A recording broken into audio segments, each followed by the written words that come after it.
régime général ou le régime complémentaire obligatoire ne sont pas toujours suffisants pour une retraite confortable. Alors si vous souhaitez bénéficier de revenus complémentaires, plusieurs options s'offrent à vous. Que ce soit sous forme d'un plan d'épargne retraite, d'un contrat d'assurance vie ou par le biais de l'immobilier locatif, il existe plusieurs solutions pour vous garantir un capital supplémentaire. Alors pour savoir comment se constituer une retraite complémentaire, voyez tout de suite notre reportage.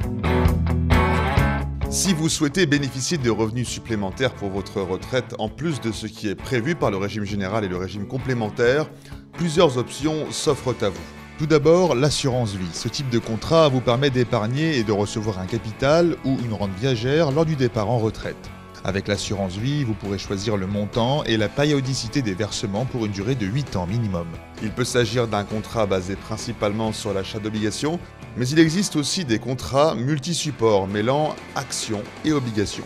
Sur le plan fiscal, si l'assurance vie est exonérée des droits de succession, elle reste tout de même imposée. Sachez qu'il faut aussi prendre en compte les frais d'entrée et de gestion prélevés par l'assureur. Enfin, dernière précision, vous pourrez retirer votre capital en cas de force majeure. Deuxièmement, les contrats d'épargne retraite. Il existe des contrats d'assurance qui permettent de recevoir une rente une fois à la retraite et qui bénéficient d'avantages fiscaux. Le PERP ou plan d'épargne retraite populaire est un contrat à versement libre mais au capital bloqué, sauf cas spécifique mentionné au contrat.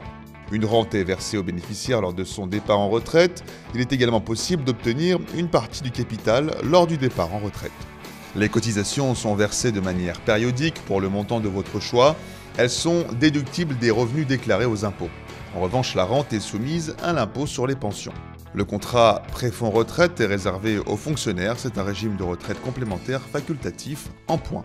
Troisième solution, l'immobilier locatif. Vous pouvez également investir dans l'immobilier pour vous garantir le versement d'un loyer mensuel ou une plus-value si vous revendez vos biens.